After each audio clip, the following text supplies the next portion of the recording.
We are live. I am taking a second here to let that fire on up, and I'm still enjoying some movie theater blue Powerade a couple of hours later. So here we are. Happy Saturday, everyone. May 3rd. Um, Shout out to Star Wars May the 4th coming up tomorrow, which will be pretty cool.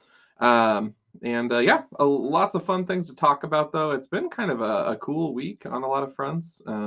So we'll connect the dots there, but just allowing a little bit more time here.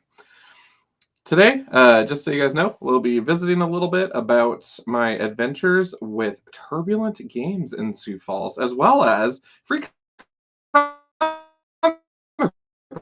day. And so a special treat that was brought to life for me at the Turbulent Game Convention. So looking forward to talking about that as well. Tonight will be actually a little bit of a quicker episode because Ken and I are rocking and rolling tomorrow, kind of all-day thing. So we are going to head to bed pretty early tonight. So I will keep this pretty quick. But before we get into that, per tradition, I do need to roll that beautiful intro. Here we go. Who that is?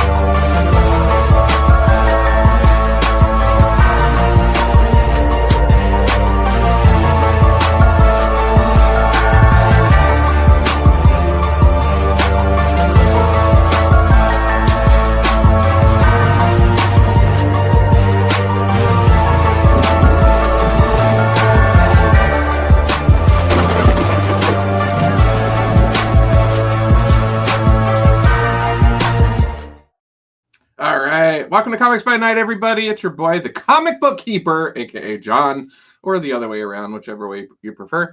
But tonight we are kind of on the express flight because tomorrow Ken and I have some rockin' and rollin' plans. That'll be kind of an all-day thing, and we're very excited about that. But first, just want to give a shout out to my friends at Screams from the Basement. They have these amazing t-shirts and love original art, and so I had to support. If you guys haven't had a chance to watch my recap of Halfway to Halloween Con, definitely check that out as well. That was a partnership with myself as well as Screams from the Basement podcast. The event itself went amazing. Shout out again to all the vendors, the celebrity guests, and those food trucks and Redhead's photo booth, of course, for just it was a really great event. I can't stop talking about it, and I'm very excited about things to come on that front. So more to come on that soon. But before I jump into the books tonight, I wanted to lift up really quick Turbulent Games here in Sioux Falls, South Dakota. 2 locations, east side and west side, and just fantastic human beings. So shout out to Kagan, to Russell, and to William for an incredible event today. And it's still going on right now, and it will be going on tomorrow as well. And what am I talking about? I am talking about the Turbulent Grand Tournament. And this was just so much fun to get to vendor at. I had a chance to go and table for Bamboo Panel Studios to sell comic books that I helped create. And so it was just a really good time. Aaron, my friend Aaron, stopped out. He's one of the writers of the Dotties Project. And so we got to hang out for a little bit. And our good friend Travis Bentley was also there at the table beside me. So that was really neat too. The event itself was incredibly well organized. Everything was labeled for the different gaming systems that were happening. There were staff on hand to answer any questions and help make, ruling calls, things like that, just to keep it moving and to streamline the process. Tabletop gaming, it is not for the faint of heart, but it sure is an excellent community builder. And it was really cool to just be on the outside of that. I was against the wall and just watching everything happen. I commended each of the event organizers for all of their work, and shout out to not only Kagan, Russell, and William, but also just to their whole team, because conventions like this really do take just an assortment of people to make things happen, be it setup, takedown, answering questions, making sure we get people from A to B. And ultimately, it was just a successful event. So if you guys are at all into tabletop gaming and you're in the Sioux Falls area, check out Turbulent Games at either location. And if you're in town this weekend, it is still going on tomorrow at the Ramkota Exhibit Hall. So I got my badge on here proudly, and I'm rocking the sweet beanie that I got, logo designed by my good friend Travis Bentley. And let's talk about Travis Bentley really quick here. This is a this is a Bamboo Panel Studios exclusive moment. For Cosmotrope, we have what are called sketch variant covers, which means that it's a blank cover. You're able to give it to an artist to have some fun. Previously, I've had a few different artists have fun. Shout out to Gabe Perez. Again, Furiel, check that cover out. Gabriel Perez, he's amazing. Today, though, Travis Bentley whipped up something special. And so this is the moment we did not know we needed in our books, but this is legit. The robot hostess from Dottie's Diner, her name's Mabel, is feeding Liam in his bear form some salmon. And it's just funny because Travis was flipping through Cosmotrope and saw the opening pages where the bear is getting some fish. And so on the cover, she is saying to him, salmon special, extra rare, and just totally cheesing out about it. He had so much fun drawing the fish. I'm blocking the art with my fingers. There we go. But it's such a hoot. I am really excited about this, and I'm sure Randy, the writer on this project, is going to get a chuckle out of it too. So shout out to you, Travis Bentley. Well done. Thank you so much for working on this today, and happy to add it to my collection. It's pretty great. So, so in other news, on top of the amazing gaming tournament today that I got to be a part of, it's also a really big deal for comic book fanatics, and that is it's Free Comic Book Day. So happy Free Comic Book Day, everybody. I saw lots of cool posts. Everyone across the country is visiting their LCS and just having fun. Often with the lead up to the event, there's a line that wraps outside of the building, and I saw that occurring in North Dakota and Minnesota, in Sioux Falls here. So it's really cool to see that tradition is still going strong and people are having fun, because that's the intent of the event, is to really, bring people into a welcoming space. And most stores will do like sales on their back stock and stuff like that. But it was really cool just to see that event being lifted up. So Free Comic Book Day, a lot of stores are going to have their sales continuing tomorrow as well. So absolutely check that out. It's a good way to scoop up some reads for cheap and get to check those out. So shout out to all the comic book stores out there. And interestingly enough, in the Sioux Falls world, I learned that there's another store that's actually brand new on the scene, and they mainly do Pokemon cards. They do a variety of signed collectibles, but they also opted to do Free Comic Book Day. And so I had a chance to check that out today. Izzy's Gym. So shout out to Izzy's Gym. And, it was their first year doing it. And so they let me pick up, they were like, take whatever you want. And I was like, okay. And so I treated myself to a total of 5, I think, in total. So nothing crazy. But with that, I was actually, normally I gravitate towards what's new in Marvel. Like that's all I care about. And I actually treated myself to kind of some radical stuff here on the spooky genre. First, I wanted to lift up this issue of Black Mirror. This is an adaptation of the Black Mirror episode San Junipero. Cover is amazing. Looks like it is done by Twisted Comics, and Neil Gibson is the creator on this one. What I like about this, though, is that it is in black and white. Beautiful artwork. And on the inside cover here, they make it very self-explanatory.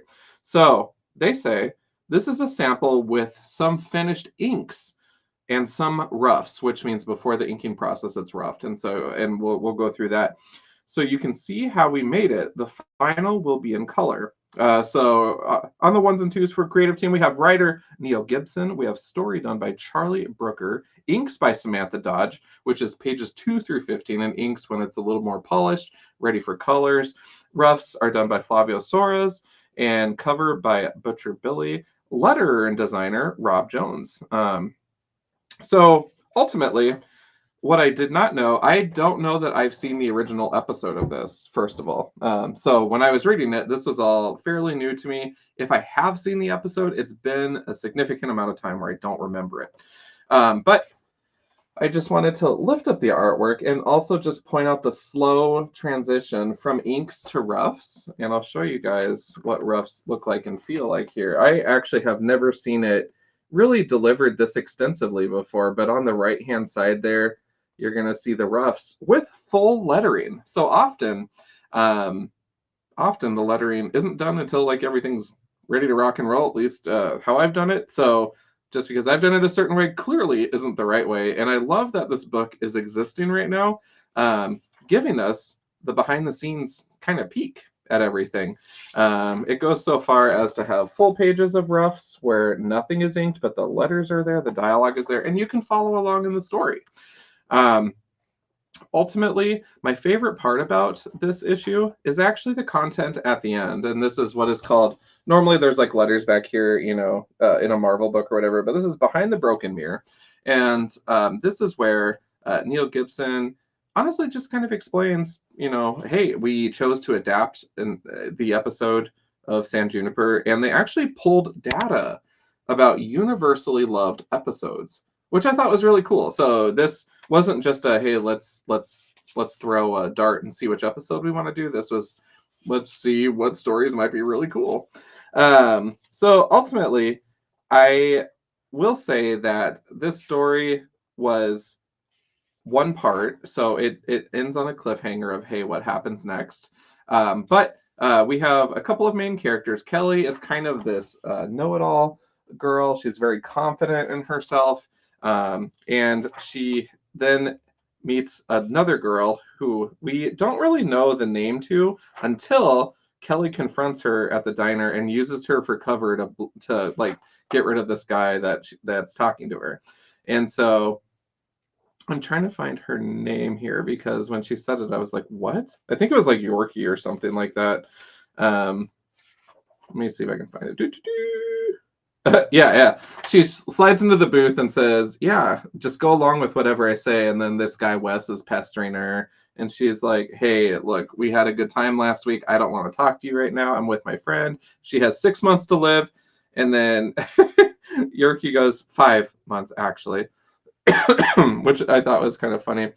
And so it's interesting because they don't actually exchange information here for quite a while. And what I mean by that is like it's really spotty in terms of like the dialogue. Kelly's been drinking a lot, which makes sense, or I just missed that moment, which also might make sense. But I just got such a kick out of it because this is classic setup for a Black Mirror episode. The thing I think that was missing for me was that I was getting this thinking like, oh, it'd be like an instant win. I'd get to, you know, read something super spooky. Unfortunately, this wasn't that, but it's leading up to it. This issue ends up with like Kelly kind of almost making a pass at her, like, you know, hey, have you ever, you know, tried, you know, being with a woman kind of vibe. And Yorkie ends up like running away and then eventually turning to come back. So I don't know. I think that ultimately it's something that intrigues me. I did a horrible job of explaining it, but ultimately for a free comic book day issue, I was more thrilled about seeing the process of this. And I think that honestly, I would love to see like a Marvel book formatted like this, maybe, or a DC one. It'd be really neat just to see the in progress of. Cover is amazing though. I love that. So I'm glad I picked this one up. Up next, we have Find Your New Fear from IDW Dark. And if we can really quick just call out that new logo. Well, excuse me, new to me logo, but I love that. IDW Dark. This has 4 tales in it. The first one is Beneath the Trees. This is Where No One Sees. This is Rite of Spring. And so this is a continuation from the previous run, Beneath the Trees. I actually did not have a chance to read that. So I came into this completely ignorant to what was going on. This is written and illustrated by Patrick Horvath. Letters by Hassan Otsmane. if I'm pronouncing these names wrong, I apologize. Otsmain El Hua, and then edited by Maggie Howell and Jake Williams. Artwork on this is super slick, though. I really, really, really, really love the art on this. It just pops with the color. This is about a lady who is searching for her brother. So her brother disappeared. She's visiting all of the police precincts, checking in. She does it year after year after year, over 100 different police precincts. And the officers just totally like, hey, no, like, I don't have any updates for you. We'll let you know if we do have any. And she's heavily pursuing it. She explains that she moved to a bigger city, took on various jobs, eventually became a manager at a print shop where she's able to make copies of a flyer, trying to check to see if people have seen her brother. And so it's really kind of like animals living in our conditions, of taking on jobs and trying to solve mysteries and stuff. This particular story ends. These are all short stories and leading up to other things. Where we meet a bear who I think is the antagonist, is kind of what I'm getting out of that last set of dialogue. It's talking about him packing up to go camping, but also he's worried about slipping and making an error. Also just wanted to lift up this really dark IDW dark logo here to transition to the next story, which was insanely gorgeous. 30 Days of Night, The Falling Sun, Rewind. We got written by Rodney Barnes, story consultant Steve Niles, which has done a ton of comic book horror. Love, love, love. Art by Chris Shahan, colors by Zenon Hanchar, letters by Alex Ray, and edited by Thea Cheuk. So, 30 Days. This one, 30 Days of Night, this one is fantastic. So this is honestly just kind of setting up and telling a story. This is going into some history back in Romania about Vladimir, who is kind of a vampire-esque character, and how him and his disciples were killed, but they're sacrificing the blood of newborns for purity to make him rise. I just wanted to lift up some of the artwork here. This is definitely leading into something. My straw is right in the way. That's terrible. But this is definitely leading into something. This is totally my vibe. This is kind of like almost like a Blade-esque comic. I would totally be down to check that out. This final page is crazy. So yeah, I'm really curious about that. I haven't read a lot of 30 Days of Night either, and so that's something else I would love to get my learn on about. And the final couple of pages here, this is really interesting. IDW is proud to present 2 previews of Tuatha and Blood Honey. So the reason why I find this interesting is that the other 2 didn't have like an introductory page like this. So how are these previews different than the other one, except that these next 2, I don't even know that they get like a fancy divider page or whatnot. Or they get more pages, maybe? I think maybe that's the case. So yeah, I'm excited. Tuatha is by far the shining star in this book for me. The 30 Days of Night is definitely a strong second place. Tuatha, written and illustrated by Gavin Fullerton, letters by Sandy Tanaka, edited by Maggie Howell. Tuatha is really interesting because it opens up, and it's one of those stories where there isn't a lot of dialogue at first. It's a lot of sound. It's a lot of sight. It lets the art kind of set the mood and tell the story and guide us into this woodsy setting by the river. There's a little bit of growling, and all of a sudden this group of not nice people rolls up. And I don't know who is who. I'm assuming that Tuatha is our main character here, but it's never formally declared. She engages with a wolf and takes on that party. She has the head of an elderly lady on a stick, on a pike behind her, but the wolf jumps into battle, rips off a guy's head, as you can see in the middle of the left side, and then the main antagonist rolls out on a freaking moose. And then she proceeds to stab the poor moose right through the neck, which I think is kind of messed up. So ultimately, it's incredibly crazy. there was an arrow that was shot at her that she dodged that went into this old woman's head, and the story ends with her, or the preview ends with her pulling the arrow out of the head. So it's just, I just was like, okay, like it's pretty badass. This other story, this Blood Honey story, is just, I don't know, it's kind of like Archie but angrier. I don't even know how to explain this one. It starts off with a fencing duel, and there's cheerleaders,